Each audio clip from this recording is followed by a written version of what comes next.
Class শুরু হয়ে গেছে, সবাই লাইভে জয়েন করুন।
আসসালামু আলাইকুম সবাইকে। আজকের মেন্টাল এবিলিটির ক্লাসে সবাইকে স্বাগতম জানাচ্ছি। আমাদের হচ্ছে মেন্টাল এবিলিটির টোটাল আমরা 4টা লেকচার নিব। 4টা লেকচারের মধ্যে থেকে আজকে একটা লেকচার।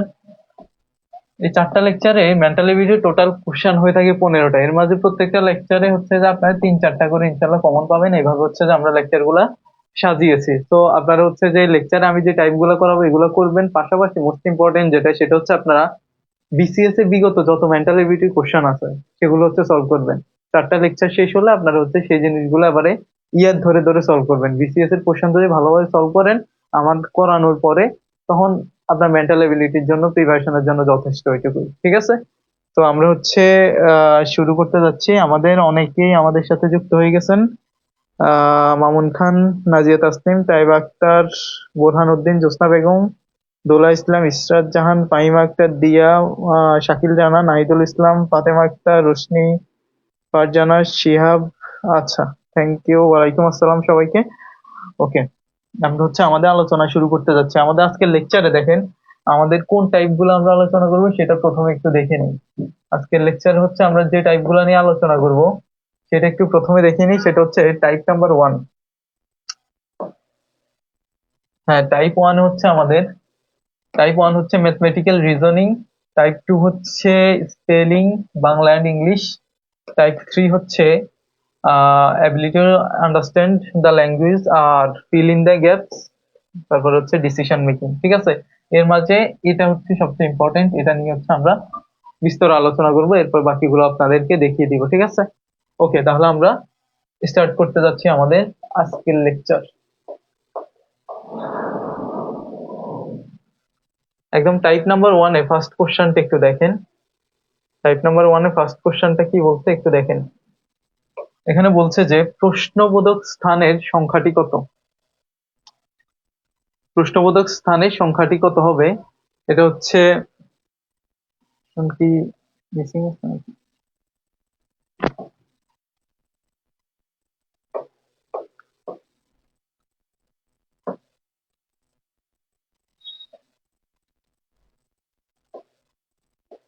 একটা মিনিট, আমি একটু কোশ্চেন গুলো দেখিনি।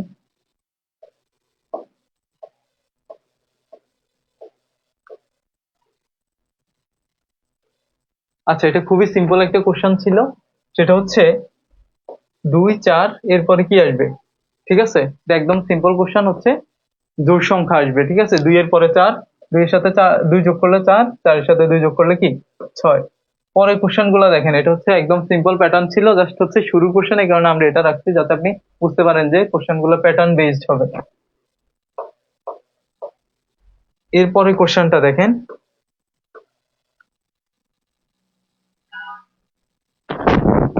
নিচের নাম্বার সিরিজে কোনটি বসবে। এখানে আসলে কি বসবে? ঠিক আছে, তো আমাদের সিরিজের ক্ষেত্রে আমাদের প্যাটার্নটা ধরতে হবে, প্যাটার্নটা বোঝার চেষ্টা করতে হবে, দেন হচ্ছে আমরা বুঝে যাব কি বসতেছে। এখানে দেখেন একের পরে দুই, দুইয়ের পরে যদি তিন হতো তাহলে আমরা বুঝতাম কি এক এক করে বাড়তেছে, বাট সেটা না হয়ে একের পর দুই, এরপর 8 চলে গেছে, এরপরে হচ্ছে 48 চলে গেছে। তার মানে এখানে বোঝা যাচ্ছে গুণিতক আকারে কিছু একটা বাড়তেছে। তো আপনি দেখেন একের সাথে দুইয়ের যদি আমি গুণের সম্পর্কে চিন্তা করি, একের সাথে যদি দুই গুণ করেন তাহলে দুই, আবার দুইয়ের সাথে কত গুণ করলে 8 হয়, 4 গুণ করলে 8 হয়, 4 সাথে কত গুণ করলে 48 হয়, 6 গুণ করলে 48 হয়। তাহলে এখানে প্রত্যেকটা একটা থেকে আরেকটা যাওয়ার সময় আমরা হচ্ছে 2, এরপরে হচ্ছে 4, এরপরে 6, তার মানে বোঝাই যাচ্ছে কি জোড় সংখ্যা হচ্ছে গুণ করে যাচ্ছি। তার মানে এখানে দেখেন এখানে হচ্ছে 8 গুণ হয়েছে, 48 সাথে যদি 8 গুণ করেন তাহলে 384 হয়ে গেল। 48 সাথে 8 গুণ করার পর যদি 384 হয় তাহলে এর সাথে কত গুণ হবে? অবশ্যই 10 গুণ হবে। এখানে যদি 10 গুণ হয়, 384 সাথে 10 গুণ হলে কি হবে? জাস্ট একটা শূন্য অ্যাড হবে, 3840। এটা বুঝছেন কিনা সবাই কমেন্ট করে জানান, বুঝলে হচ্ছে ক্লিয়ার লিখে জানান। এটা বুঝলে ক্লিয়ার লিখে দেন। হ্যাঁ, অলরেডি অনেকে অ্যান্সার দিয়ে দিয়েছেন। আব্দুল মোনায়েম, নাহিদুল ইসলাম, ইসরাত তিশা, মাহু, শান্তনা আক্তার, নাজিয়া তাসনিম, সুলাইমান ইসলাম, সাবিনা আক্তার, সঞ্জিদা শেখ, সুমাইয়া বলছেন ক্লিয়ার, জোসনা বেগম, মামুন খান, জিনিয়া রিকা, সাবিনা আক্তার।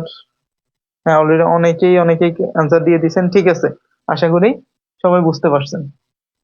আমরা হচ্ছে তাহলে আমাদের নেক্সট কোশ্চেনে চলে যাচ্ছি। ঠিক আছে, আমাদের পরবর্তী কোশ্চেন আমরা চলে যাচ্ছি। ওখানে কি বলছে একটু দেখি।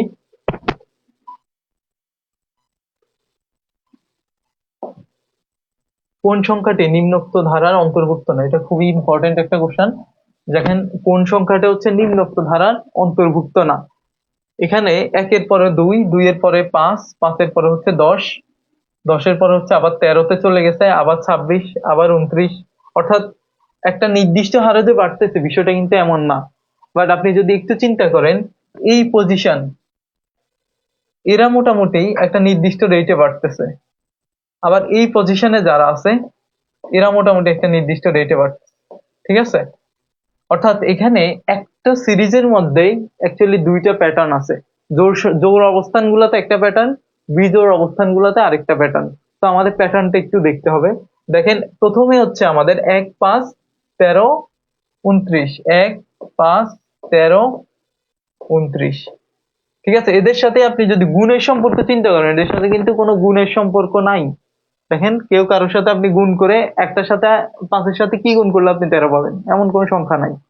ঠিক আছে, সো এখানে আমাদের পার্থক্যটা দেখতে হবে, যেহেতু গুণের সম্পর্ক না থাকলে আমাদের পার্থক্য দেখতে হয়। 1 আর 5-এর পার্থক্য কত? 4। আবার 5 আর 13 পার্থক্য কত? 5 আর 13 পার্থক্য হচ্ছে 8। 13 আর 29-এর পার্থক্য কত?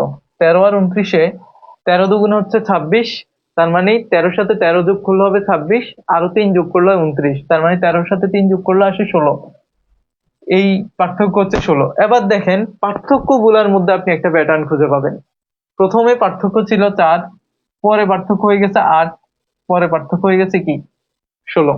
ঠিক আছে, এদেরকে হচ্ছে আমরা 2 এর গুণিতক হিসেবে দেখতে পারি বা 2 এর পাওয়ার হিসেবে দেখতে পারি। এটা হচ্ছে 2 স্কয়ার মানে 4, এটা হচ্ছে 2 স্কয়ার মানে হচ্ছে 4, এটা 2 কিউব মানে 8, 2 পাওয়ার 4 মানে হচ্ছে 16। এবার দেখেন 2, 3, 4, 2 এর পাওয়ার হিসাবে পার্থক্য গুলাকে আমরা পাইছি, আমরা পার্থক্য গুলাকে 2 এর পাওয়ার হিসাবে পাইছি। একইভাবে আপনি যদি এখানে দেখেন, এখানে 2 আছে, তারপর 10 আছে, 26 আছে, 48 আছে, 2 আছে, 10 আছে, 26 আছে, 48 আছে, 2, 10, 26 আর হচ্ছে কি 48। ঠিক আছে, এখানেও দেখেন আপনি পার্থক্য নেন, এখানে পার্থক্য হচ্ছে কত? 8, এখানে পার্থক্য হচ্ছে কত? 16, এখানে পার্থক্য কত? 26 আর 48-এর পার্থক্য হচ্ছে কত? 22। এখানেও দেখবেন যে আপনি 2 এর কিউব দিলে 8 আসে, 2 এর উপর 4 দিলে 16 আসে, 2 এর উপর 5 দিলে কত আসে? 32 আসে। এখানে আসলে যদি 32 পার্থক্যটা যদি 22 না হয়ে 32 হতো তাহলে কিন্তু মিলে যেত। এখানে যে প্যাটার্নটা, এখানেও সেম প্যাটার্নটা, জাস্ট এখানে পার্থক্যটা 22 না হয়ে যদি 32 হতো তাহলে মিলে যেত। এটা কি সবাই বুঝছেন কিনা? এটা কি সবাই বুঝছেন কিনা? এটা বুঝলে হচ্ছে আমাদের কাজ হয়ে গেছে। ঠিক আছে, যদি পার্থক্যটা এখানে যদি 22 না হয়ে 32 হতো তাহলে কি হতো? মিলে যেত আমাদের। এখানে যে প্যাটার্ন, এখানেও সেম প্যাটার্ন। তাহলে যদি আমার পার্থক্য 32 হইতে হইতো তাহলে আমাদের এখানে 48 না থেকে থাকা লাগতো আসলে 58। 48-এর জায়গায় কত থাকা লাগতো? 58 থাকা লাগতো। যদি 48-এর জায়গায় 58 থাকতো, তাহলে দেখেন আমাদের সব এখানে যে প্যাটার্নটা আছে, এখানে যে প্যাটার্ন, দুইটা প্যাটার্ন একই ভাবে মিলে যেত। ঠিক আছে, ওকে। তাহলে আমাদের অ্যাকচুয়ালি অ্যান্সার হবে 48, অর্থাৎ ধারার অন্তর্ভুক্ত নয়। 48টা হচ্ছে কি ধারার অন্তর্ভুক্ত নয়। 48-এর জায়গায় হওয়ার কথা ছিল কত? 58। আশা করি এটা বুঝতে পারছেন। তো আমাদের ধারাগুলা বা Clear লিখেছি। হ্যাঁ, বুঝলে হচ্ছে সবাই একটু ক্লিয়ার লিখে জানান। ইসলাম একজন লিখেছে বুঝি নাই, ওনাকে একটু জিজ্ঞেস করেন তো উনি কি শুনতেছে নাকি নেটে সমস্যা কিনা ওনার। আচ্ছা, দোলা ইসলাম বলছেন বোঝেন না, আপনি কি নেটে কোনো সমস্যা না এমনিতেই হচ্ছে? ব্যাখ্যা করা হয়েছে, প্রশ্নটা পুরোটা ব্যাখ্যা হ্যাঁ, হয়েছে। প্রশ্নটা আমি তো একদম ক্লিয়ারলি ব্যাখ্যা করে গেছি, তাও আমি একবার আবার একটু রিপিট করে দিচ্ছি, সবাই একটু দেখেন। যে আমাদের সব সময় যে একটা প্যাটার্ন থাকবে এমন না, একাধিক প্যাটার্নও থাকতে পারে। একাধিক প্যাটার্ন আমরা বুঝবো কিভাবে? দেখেন, একের পর দুই, এরপরে হঠাৎ পাঁচে গেছে, এরপরে 10-এ চলে গেছে, মানে এলোমেলো মনে হবে। তখন হচ্ছে যে আমরা মাঝে মাঝে প্যাটার্ন খোঁজার চেষ্টা করব। তো এখানে জোড় অবস্থান গুলাকে আমি আলাদা করব, বিজোড় অবস্থান গুলাকে আমি আলাদা করব। দেন তাদের হচ্ছে যে এদের মাঝে কি গুণের সম্পর্ক আছে? না, তাহলে পার্থক্য নিব। দেন পার্থক্য গুলার মাঝে আমি একটা সম্পর্ক পেয়ে গেছি। এখানে আবার জোড় অবস্থানী গুলো আছে, তাদের মাঝে পার্থক্য নিলে একই সম্পর্ক আমি পেয়ে গেছি, অর্থাৎ 2 এর পাওয়ার হিসাবে পার্থক্য গুলো আসে। তো শুধু এটা মিলে না। 48-এর জায়গায় যদি 58 হতো তাহলে মিলে যেত। এই কারণে এই ধারার অন্তর্ভুক্ত না আসলে হচ্ছে 48। এবার আশা করি বোঝা যাবে। ঠিক আছে, সবাই বলছেন ক্লিয়ার? ঠিক আছে, ওকে। হ্যাঁ, আগে প্যাটার্নটা বোঝার চেষ্টা করতে হবে। শান্তনা ঠিক বলছেন। আচ্ছা, আমরা আসলে পরের কোশ্চেনটায় যাই। এটা যদি আপনি বুঝে যান, পরেরটাও মোটামুটি সেম টাইপেরই, অর্থাৎ দুইটা প্যাটার্ন। এটা হচ্ছে নিজেরা শুরুতে একটু দেখবেন, দেন আমি সলভ করে দিব। দেখেন এই কোশ্চেনটা, এখানেও দেখেন 3 থেকে স্টার্ট হয়েছে। এখানে হচ্ছে 3 থেকে স্টার্ট হয়েছে, এরপরে ফাইনালি আমাদের বলছে কি অষ্টম সংখ্যাটি কত হবে। এখানে 1 2 3 4 5 6 7, 7টা আছে। এখানে কোন সংখ্যাটা বসবে সেটা। ঠিক আছে, এখানে 3-এর পরে 27, 7-এর পরে আবার কমে 4 হয়ে গেছে, 4-এর পরে 14 গেছে, আবার কমে 5 হয়ে গেছে। তার মানে এটা হচ্ছে পুরাটা আসলে একটা প্যাটার্ন মেনটেন করে নাই। এখানে কিন্তু দুইটা প্যাটার্ন আছে। তো দুইটা প্যাটার্ন চিন্তা করে একটু অ্যান্সারটা বলেন, আমি হচ্ছে সলভ করাই দিব। হ্যাঁ, অলরেডি অনেকে অ্যান্সার দিয়ে দিচ্ছেন। সি 28, ইসরাত জাহান। প্রিয় ভাই বোনেরা, মানসিক দক্ষতার আজকের ক্লাসে আপনারা একটা চমক পাবেন জব কমিটমেন্ট। আজকের একই ক্লাসে দুইজন টিচার পাবেন। আমাদের আরাফাত স্যার ম্যাথের অংশে পাবেন, মানসিক দক্ষতার ইংলিশের যে অংশটা সেটা নিয়ে আবার আমি একটু কথা বলবো, এবং মানসিক দক্ষতায় কিভাবে আপনারা 15 মিনিমাম 12 পেতে পারেন অল্প পরে, এটা একটা চমৎকার ট্রিক্স আজকে দিয়ে দিব আপনাদেরকে। যদি এটা মেনটেন করেন ইনশাল্লাহ আপনারা খুব ভালো নাম্বার পাবেন। ঠিক আছে, ইনশাআল্লাহ। আরাফাত স্যার শেষ করুক, তারপর আমি আবার শুরু করবো আলোচনা। হ্যাঁ, ঠিক আছে। এটা হচ্ছে আপনাদের জন্য একটা সারপ্রাইজ ছিল যে আমাদের মেন্টাল এবিলিটি ক্লাসে আমরা হচ্ছে রাসেল স্যারকে পাচ্ছি। তো দেখেন, এটা একটু পরেই বুঝতে পারবেন আপনারা। এখন দেখেন, অলরেডি অনেকে অ্যান্সারটা দিয়ে দিয়েছেন। হ্যাঁ, আশা করি সবাই বুঝতে পারছেন যে এখানে দেখেন বিজোড় অবস্থানগুলা, বিজোড় অবস্থানগুলাই দেখেন একদম সিম্পল, 3 4 5 6। ঠিক আছে, একদম সিরিয়ালি এক এক করে বাড়তেছে।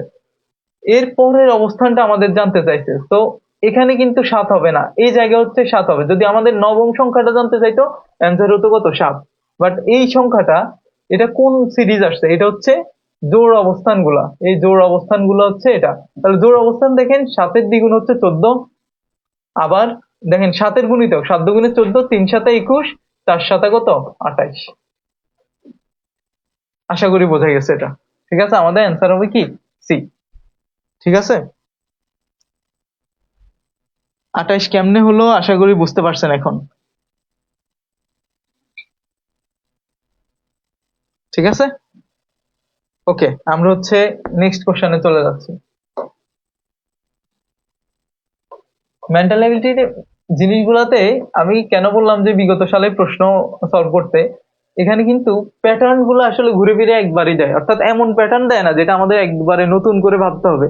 এই কারণে একটা জিনিস যখন আমি একবার চিন্তা করে ফেলবো, নেক্সট টাইম যখন একই টাইপ প্রবলেম আসবে, আমি আগে যেভাবে চিন্তা করছি ওইভাবে চিন্তা করার ট্রাই করবে, দেখবেন যে মিলে যাবে। আচ্ছা, এখানে দেখেন বলছে প্রশ্নবোধক চিহ্নের স্থানে কি বসবে। প্রশ্নবোধক চিহ্ন স্থানে কি বসবে? এখানে দেখেন, এটা অ্যাকচুয়ালি একটা বক্স, বক্স ছিল এরকম। ঠিক আছে, এখানে দেখেন, প্রথমে আমরা সংখ্যার দিকে তাকাবো না, প্রথমে আমরা লেটার দিকে তাকাবো। লেটারের ক্ষেত্রে প্রথমে আছে কত? এ, এরপরে সি, এরপরে ই। তার মানে এর পরে বি বাদ দিয়ে সি আসছে, সি এর পরে ডি বাদ দিয়ে ই আসছে, ঠিক আছে? একটা লেটার বাদ দিয়ে আরেকটা আসছে।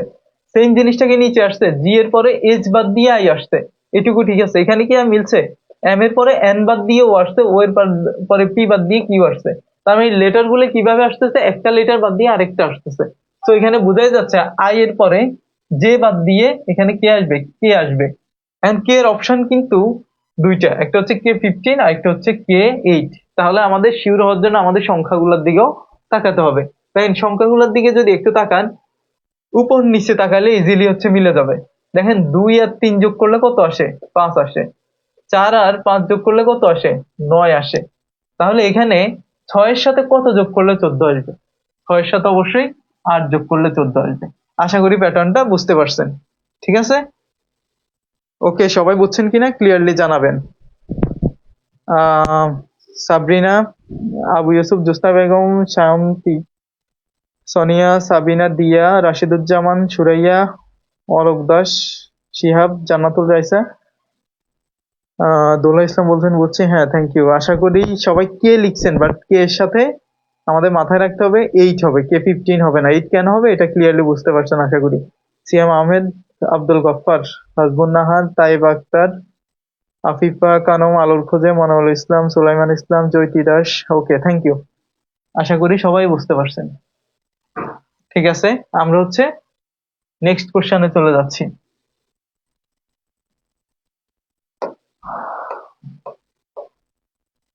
দেখেন পরের কোশ্চেনে আমাদের কি বলছে। আচ্ছা, পরেরটা হচ্ছে স্পেলিং। এটা হচ্ছে আপনাদের স্পেশালি রাসেল স্যার দেখবেন আপনার জন্য। আচ্ছা, আপনি থাকেন স্যার। আজকে স্টুডেন্টরা, আপনারা আজকে 2 স্যারের ক্লাস পাওয়ার একটা অভিজ্ঞতা অর্জন করেন। এটা আমি এজন্যই বলেছি যে আমাদের আরাফাত স্যার তো ম্যাথের শিক্ষক, যেহেতু ম্যাথ মেন্টাল এগুলো রিলেটেড, উনি আপনাদের বিজ্ঞানটাও দেখেন, আইসিটিটা উনি দেখবেন। উনি অত্যন্ত মেরিটোরিয়াস স্টুডেন্ট এবং আপনারা ক্লাস করলেই বুঝতে পারবেন যে উনি কেমন পড়ান। অবশ্য যারা ক্লাস আরাফাত স্যারে করে ফেলেছেন তারা নিশ্চয়ই জানেন যে সুপার ট্যালেন্টেড একজন টিচার। তো আমরা আপনাদের জব কমিটমেন্টের বিষয়গুলো একটু ব্যতিক্রম। আমি আজকে আসছি দুটো কারণে, একটু বলে দেই। মানসিক দক্ষতায় ভালো করার উপায় কি? যেহেতু by the grace of almighty আমি 44তম বিসিএস কোয়ালিফাই করেছি, আমি ভাইবা দিয়েছি 44, আপনারা নিশ্চয়ই জানেন।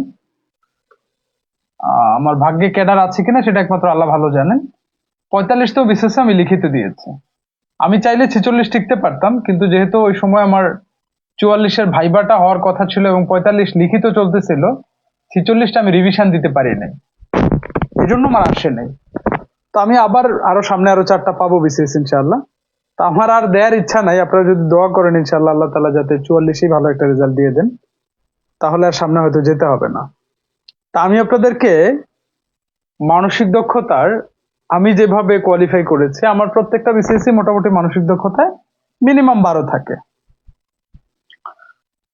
মানসিক দক্ষতা আপনারা জানেন যে বিসিএস এ টোটাল 30 মার্কের মধ্যে 15 থাকে গণিত, 15 থাকে মানসিক দক্ষতা।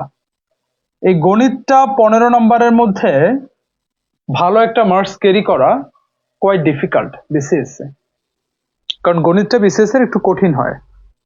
ওকে, কিন্তু এই যে মেন্টাল এবিলিটি, যেটা বিশ্বাস করেন 15তে 12 রাখা খুবই সিম্পল, খুবই সহজ। কি সেটা কৌশলটা একটু বলে দিই।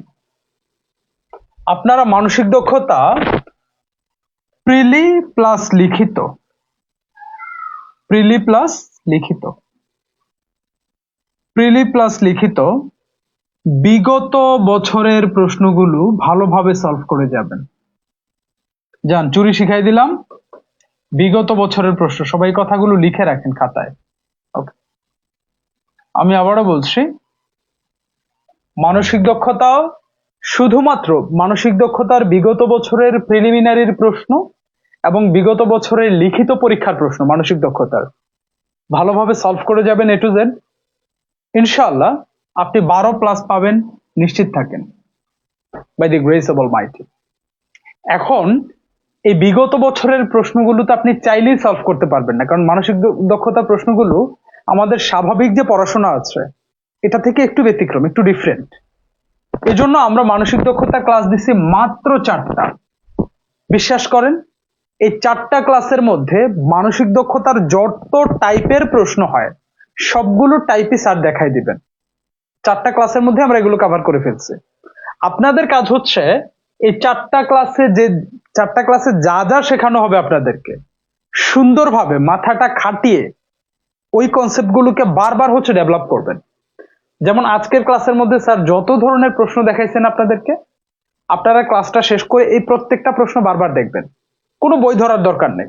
এই প্রশ্নগুলি আপনি বারবার এগুলো নিয়ে বারবার হিসেব নিকেশ করবেন যে স্যার কি বললো, এইভাবে এভাবে চিন্তা করলো, আচ্ছা এখানে কিভাবে চিন্তা করলো, এইভাবে করলো, এখানে কিভাবে করলো, প্রথম থেকে শেষ পর্যন্ত যাবেন, শেষ থেকে এসে আবার শুরুতে আসবেন, এসে আবার অ্যানালাইসিস করবেন যে প্রশ্নটা কেমন হয়েছে।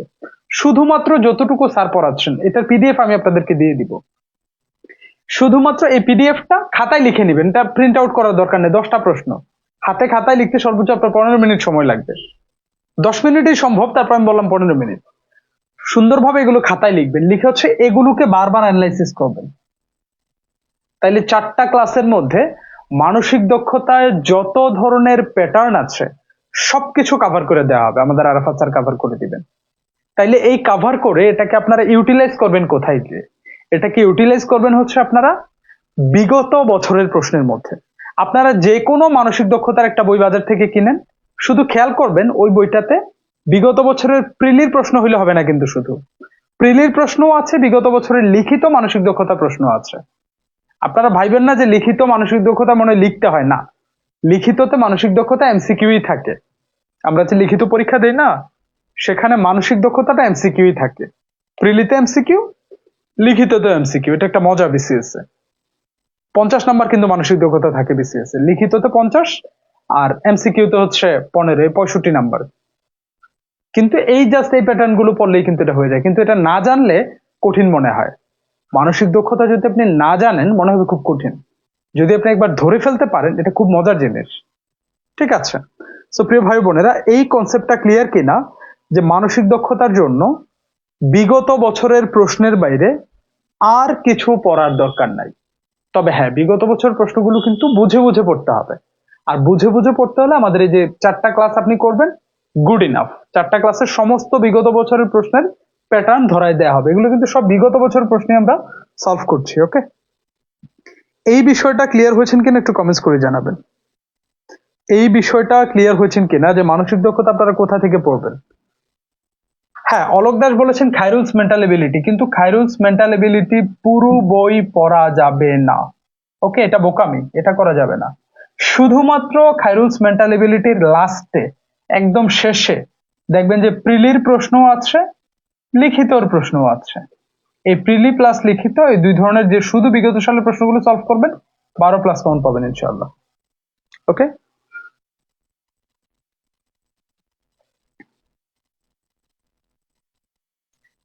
বিসিএস যারা দিবেন না তাদের তো মানসিক দক্ষতার প্রশ্নই আসে না।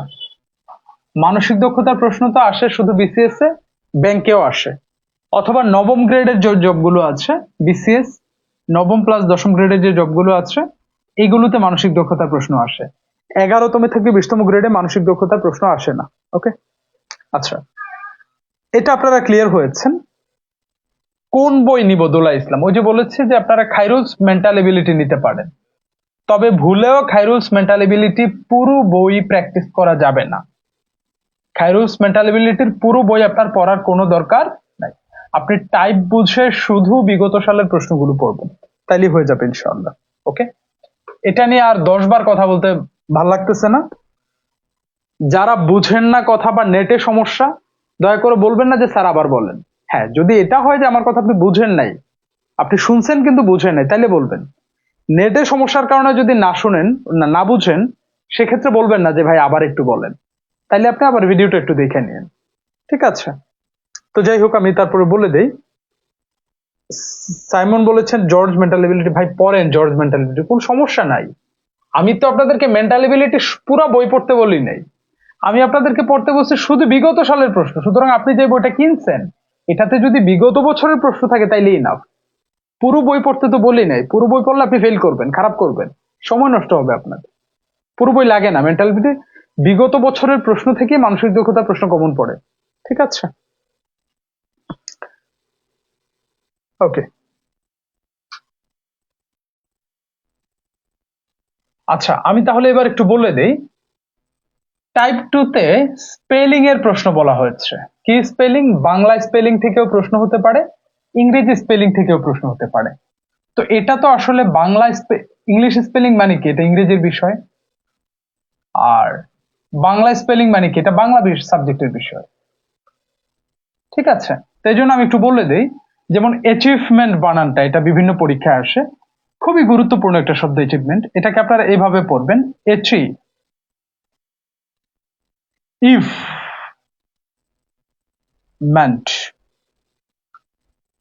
এট্রি ইফ মেন্ট, মনে রাখার জন্য, দ্যাটস ইট, আর কিছু না। এই বানানটা খুব গুরুত্বপূর্ণ, বিভিন্ন পরীক্ষায় বানানটা আসে। ওকে, এভাবে মনে রাখবেন, এট্রি ইফ মেন্ট। তাহলে ইফ থাকতে হবে, তাই না? এই যে ইফ নাই, এই যে ইফ নাই, এই যে ইফ এখানেও নাই, এই জন্য এটা বাদ। তাহলে অ্যাচিভমেন্টের মধ্যে কি থাকতে হবে? ইফ থাকতে হবে। So C is the right answer. Okay, আমি বললাম শুধুমাত্র বিসিএস প্রিলি প্লাস লিখিতর বিগত সালের প্রশ্ন। বিসিএস প্রিলি প্লাস লিখিত, এতটুকু যদি না বুঝেন, আপনারা বলতেছেন বিগত কি বিসিএস নাকি অন্যান্য পরীক্ষা? অন্যান্য পরীক্ষা তো বলি নেই, শুধু বিসিএস প্রিলি প্লাস লিখিত প্রশ্ন বলছে। ওকে, আচ্ছা, তারপরে আরেকটা বানান আসছে হচ্ছে আপনার সংস্কার, কুসংস্কার। কুসংস্কার, এটা মনে রাখবেন, কু বানানটা রস্য দিয়ে লিখতে হয়, রস্য। ওকে, সো যেখানে দীর্ঘ আছে সেটা কেটে দিবেন, যেখানে দীর্ঘ আছে সেটা কেটে দিবেন। তাইলে দুইটা সংস্কার আছে, এই যে কুসংস্কার আর একটা হচ্ছে কুসংস্কার। ওকে, এখন এটার মধ্যে আছে হচ্ছে দন্তস্ব, এটার মধ্যে আছে হচ্ছে মূর্ধন্যস্ব। কোন বানানটা আপনারা নিবেন? আপনাদের কোনটা কারেক্ট মনে হয় বলেন তো? কোন বানানটা আপনাদের কারেক্ট মনে হয় বলেন তো? কুসংস্কার বানান।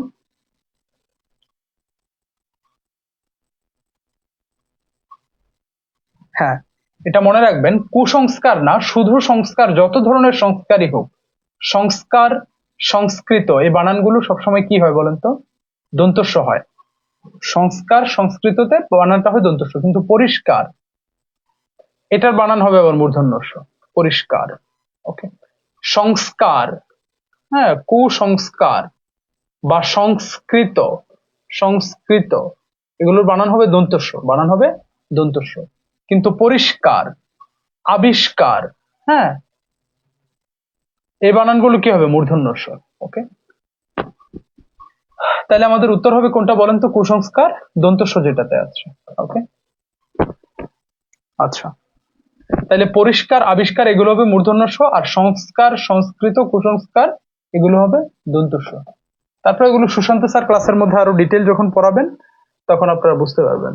ঠিক আছে, আচ্ছা, 3 নম্বর যে প্রশ্নটা, এটা ইংরেজির একটা কারেক্ট স্পেলিং। এখানে বলা হয়েছে choose the correct spelling. Tsunami বানান দেওয়া হয়েছে, মনে রাখবেন সুনামি বানানে একটা টি থাকে। ওকে, সুনামি বানানে একটা, হ্যাঁ, মুরাদ সঠিক ব্যাখ্যাটা দিয়েছেন, রস্য উকারের পরে দন্তস্ব আর রস্য ইকারের পরে মূর্ধন্যস্ব। সঠিক, আপনি সঠিক বলেছেন। ওকে, তো যাই হোক, তাহলে সুনামি বানানের মধ্যে কি থাকতে হবে বলেন তো? একটা টি থাকতে হবে। তাহলে আপনারা দেখেন, টি কোনো অপশনেই নাই, টি কোনো অপশনেই নাই, টি কোথাও নাই। টি কোথায় আছে? যে এখানে আছে। দ্যাটস ওয়াই 3 নম্বর প্রশ্নটা হচ্ছে আমাদের সঠিক উত্তর। ওকে, সুনামি, টি সুনামি, টি সুনামি। ওকে, এই টিটা সাইলেন্ট থাকবে, এই যে সুনামি। ওকে, টি সুনামি, হ্যাঁ, রাইট।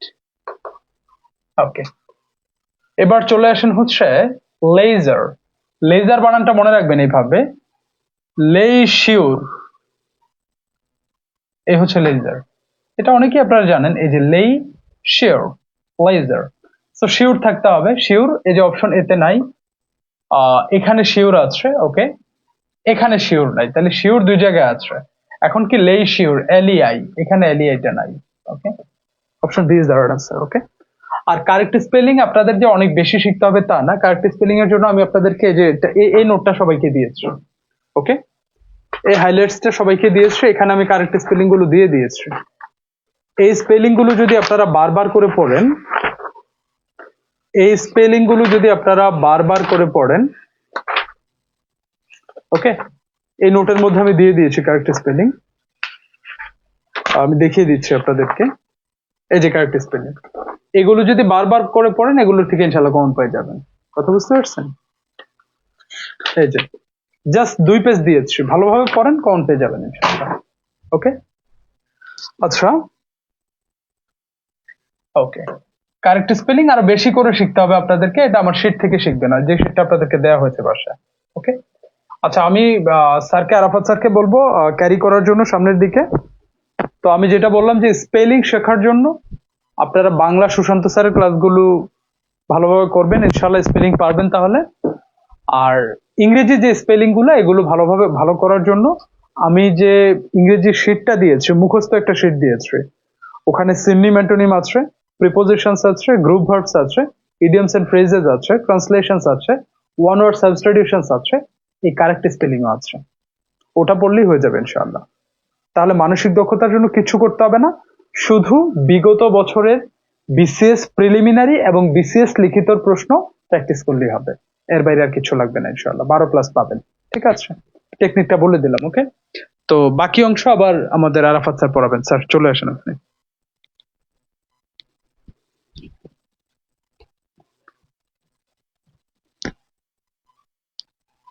আচ্ছা, আমি তাহলে আবার কন্টিনিউ করি। ধন্যবাদ রাসেল স্যারকে আমাদের ইম্পর্টেন্ট পার্টটা উনি দেখাই দেওয়ার জন্য। ওই পার্টটা আমি ওনার মতো পড়ানো পসিবল না, সেটা আপনারা খুব ভালো করে জানেন।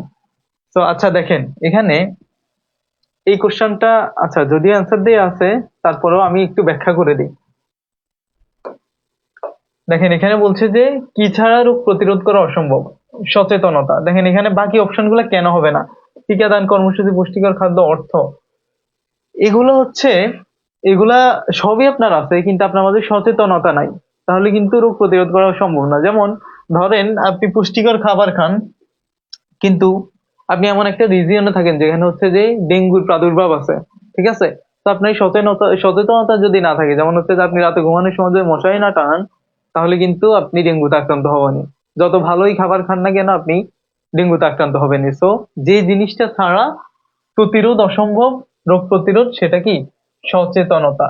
এরপরে কোশ্চেনটা একটু দেখেন, এরপরটা হচ্ছে একটি রাষ্ট্রের কি থাকতেই হবে? প্রেসিডেন্ট, প্রধানমন্ত্রী, সার্বভৌমত্ব, সংসদ। এই প্রথম তিনটা, এগুলো হচ্ছে পরে আসবে। সর্বপ্রথম হচ্ছে তাকে রাষ্ট্র হতে হলে তার সার্বভৌমত্ব থাকতে হবে। সার্বভৌমত্ব কি মানে? হচ্ছে তার প্রত্যেকটা ডিসিশন, ভিতরের হোক বাইরের হোক, সে নিজে নিবে। বাইরের কোনো দেশ হচ্ছে যে তার ডিসিশনে কি হস্তক্ষেপ করবে না, এরকম একটা রিজিয়ন যদি থাকে, তাহলে ওই রিজিয়নটাকে একটা রাষ্ট্র আমরা বলতে পারবো।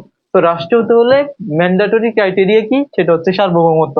এটা থাকলে তারপরে হচ্ছে তার রাষ্ট্রপতি, প্রধানমন্ত্রী, এই জিনিসগুলো আসবে। ঠিক আছে, আশা করি বোঝা গেছে। দেখেন নেক্সট কোশ্চেনে যদি আমি যাই,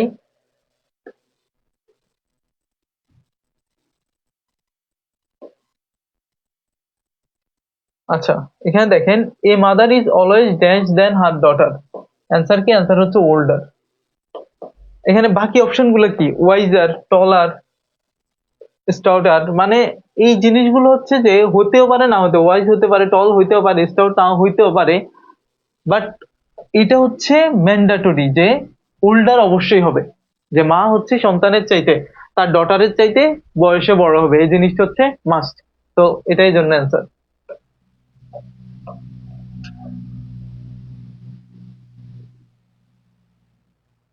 আচ্ছা এরপরে কোশ্চেন দেখেন, এরপরে টাইপ হচ্ছে আমাদের ফিল ইন দ্য গ্যাপ। এখানে দেখেন বলছে blood flows is dash by the heart. এই যে ব্লাড ফ্লোজ মানে হচ্ছে কি? রক্তের যে প্রবাহ, আমাদের দেহের যে রক্তের প্রবাহ, সেটা ড্যাশ বাই দ্য হার্ট। মানে সেখানে হার্টের আসলে কি ভূমিকা থাকে? এখানে কয়েকটা অপশন আছে, পিউরিফাইড, ডিটারমাইন্ড, ইরেগুলারাইজড, কন্ট্রোলড। পিউরিফাইড মানে কি? হার্ট কি করে? হার্ট রক্তকে পিউরিফাই করে, এটা কি কারেক্ট? না, এটা কিন্তু কারেক্ট না। রক্ত কোথায় পিউরিফাই হয়? সেটা হয় ফুসফুসে। রক্ত সারা দেহ থেকে রক্ত হৃৎপিণ্ডে আসে, সেখান থেকে ফুসফুসে যায়, পিউরিফাই হয়ে আবার ফুসফুসে আসে, সেখান থেকে সারা দেহে যায়। তো অপশন এ হবে না। ডিটারমাইন্ড মানে হচ্ছে নির্ণয় করা, অর্থাৎ রক্তের ফ্লো কি হার্ট নির্ণয় করে? না, হার্ট নির্ণয় করে না। সেটা হচ্ছে আমরা বাইরে থেকে নির্ণয় করতে পারি যে রক্তের ফ্লো কেমন হচ্ছে, সেটা হার্টের উপর ডিপেন্ডেন্ট না। ইরেগুলারাইজড, রক্তের ফ্লো কি হার্ট ইরেগুলারাইজড করে না রেগুলারাইজড করে? অবভিয়াসলি রেগুলারাইজড, অর্থাৎ একটা রেগুলার ছন্দে ব্লাড ফ্লো হবে, এটা কি বলে যে এটা নিশ্চিত করে কে? এটা হচ্ছে হার্ট নিশ্চিত করে। তো ইরেগুলারাইজড হবে না। ফাইনালি হচ্ছে কন্ট্রোলড, এটা হচ্ছে আমাদের কারেক্ট আনসার। কারণ হচ্ছে হার্ট হচ্ছে আমাদের রক্তের প্রবাহটা নিয়ন্ত্রণ করে কন্টিনিউয়াসলি, হচ্ছে যে সিস্টোলিক এবং ডায়াস্টোলিক প্রেশারের মাধ্যমে একটা নির্দিষ্ট লেভেলে হচ্ছে রক্তের প্রবাহটা নিয়ন্ত্রিত হয়। এটা যদি এলোমেলো হয়ে যেত তাহলে কিন্তু মানে ইভেন হয়ও অনেক সময়, তখন এটাকে আমরা ডিসঅর্ডার ধরে নিই, যে হার্ট ফেলিয়ার, হার্ট অ্যাটাক, ওই সমস্যাগুলো তৈরি হয়। সো আমাদের কন্টিনিউয়াস একটা কন্ট্রোল সিস্টেমেটিক ওয়েতে রক্তের ফ্লোটা নিয়ন্ত্রণ করে কে? হার্ট। ঠিক আছে, আশা করি বুঝে গেছে এটা।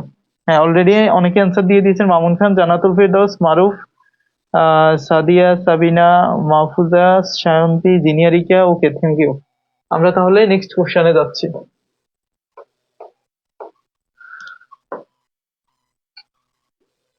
দেখেন এখানে কি বলছে, most of the rickshaw pullers do not no dash to read road Times. এটা জাস্ট, হ্যাঁ, এটা একটু রাসেল স্যার দেখাই দিলে ভালো আচ্ছা, হবে। আমি বলি, এটা মেইনলি ইংরেজির প্রশ্ন, এটা ইংরেজির প্রশ্ন, একদম পিওর ইংরেজির প্রশ্ন এটা। তো মানসিক দক্ষতা যে কত ধরনের কাজ করে, ইংরেজির প্রশ্ন, বাংলার প্রশ্ন, বিজ্ঞানের প্রশ্ন, সকল সাবজেক্টের প্রশ্ন মেন্টাল এবিলিটিতে আসবে, এটাই নিয়ম। এটা জাস্ট সিম্পল একটা স্ট্রাকচার মনে রাখবেন আপনারা, হাউ টু প্লাস ভার্বের base form, how to plus ভার্বের বেস ফর্ম। এই স্ট্রাকচারটা মনে রাখলে এই প্রশ্ন শেষ। Most of the rickshaw pullers do not know. Okay, এটা অবশ্যই এই স্ট্রাকচারও মনে রাখতে পারেন। Know how, know how, know how, know how plus to plus ভার্বের বেস ফর্ম, বা know how plus infinitive. Okay, এইভাবে মনে রাখতে পারেন। Okay, okay, know how plus to plus ভার্বের বেস ফর্ম অথবা ইনফিনিটিভ। ওকে, তো এখানে নো আছে, তারপরে কি আছে যে দেখেন, টু প্লাস এই যে রিড, ভার্বের বেস ফর্ম, তাই না? তার মানে নো আছে, টু প্লাস ভার্বের বেস ফর্ম, আই মিন ইনফিনিটিভও আছে, তাহলে গ্যাপ আছে কোন জায়গাটাতে? গ্যাপ আছে এই how. Okay, so the right answer is how. ওকে,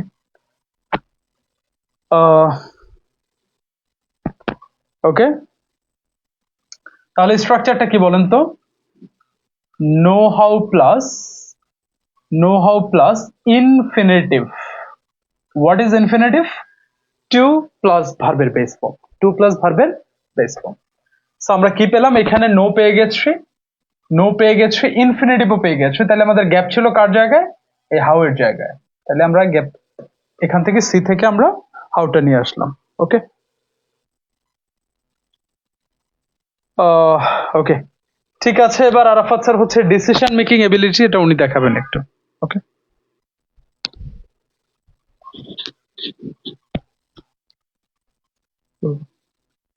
আচ্ছা, ঠিক আছে। এবার হচ্ছে আমরা আমাদের ফাইনাল টাইপ, সেটা হচ্ছে ডিসিশন মেকিং অ্যাবিলিটি। অর্থাৎ আমি কোনো একটা সিচুয়েশন আমি যে ডিসিশন মেক করব, সেই অ্যাবিলিটিটা আমার কেমন, সেটা হচ্ছে এখানে যাচাই করা হয় এটাই কোশ্চেন দিয়ে।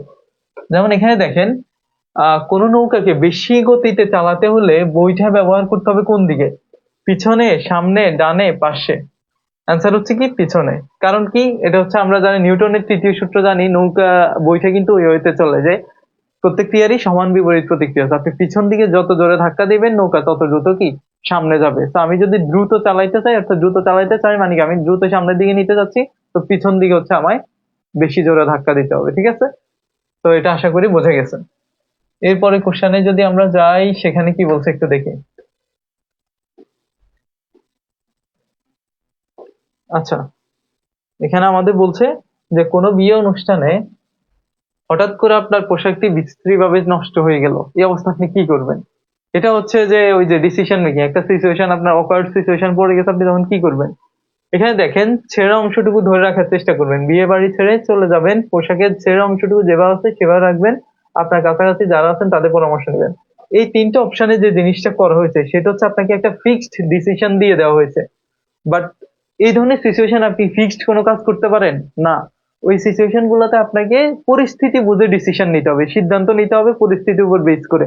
আপনি কি ছেঁড়া অংশ ধরে বসে থাকবেন না ড্রেসটাই চেঞ্জ করে আসবেন, সেটা ডিপেন্ড করবে কিসের উপর? আপনার আশপাশে যারা আছে তাদের সাথে পরামর্শ যখন আপনি করবেন, তখন বুঝতে পারবেন যে আপনার সিচুয়েশনটা কেমন, যে আপনার ড্রেস চেঞ্জ করার কোনো স্কোপ আছে কিনা। থাকলে চেঞ্জ করবেন, না হয় ছেঁড়া অংশ ধরে বসে থাকবেন। আদার্স অনেক কিছুই হতে পারে। তো এটা টোটালি ডিপেন্ড করতেছে ওই মুহূর্তের উপর। তো আমাদের ফিক্সড কোনো অ্যান্সার এখানে নেওয়া যাবে না, এগুলো হচ্ছে যে ফিক্সড অ্যান্সার। কোনো ওই ধরনের অকওয়ার্ড সিচুয়েশনে কোনো ফিক্সড অ্যান্সার না যে আমি এটাই করতে পারবো, ঠিক আছে? এই জন্য আমাদের অ্যান্সার হচ্ছে ডি। ঠিক আছে, এটা আশা করি বোঝা গেছে। লতিফে ইসলাম, রাসেল রানা, মামুন খান, আজমুন নাহার, আলোর খোঁজে, নাজিয়া তাসনিম, অলোক দাস, ভোরে শিশে, সাবিনা আক্তার, শাম্মী, সায়ন্তী, জোসনা বেগম, সুরাইয়া হোসেন, সোনিয়া সুলতানা। ঠিক আছে, আমরা জব কমিটমেন্ট হোয়াটসঅ্যাপ গ্রুপে দিয়ে দিই। আচ্ছা, এটা পিডিএফটা হচ্ছে আমরা জব কমিটমেন্ট হোয়াটসঅ্যাপ গ্রুপে আমাদের দিয়ে দেওয়া হবে। সো সেখান থেকে আপনারা সবাই পিডিএফটা পেয়ে যাবেন। আর এই ক্লাস বিগত সালের প্রশ্ন practice করতে। আর বিগত সালের প্রশ্ন যেটা হচ্ছে বারবার রাসেল স্যার বলছেন, সেটা হচ্ছে আপনারা বিগত সালে শুধু প্র্যাকটিস করবেন। সেটা আবার আপনি যে বই থেকেই প্র্যাকটিস করেন না কেন, আপনাকে এনশিওর করতে হবে পিলি এবং রিটেন দুইটারই বিগত সালের প্রশ্ন আছে। ঠিক আছে, ওইরকম বই নিতে হবে।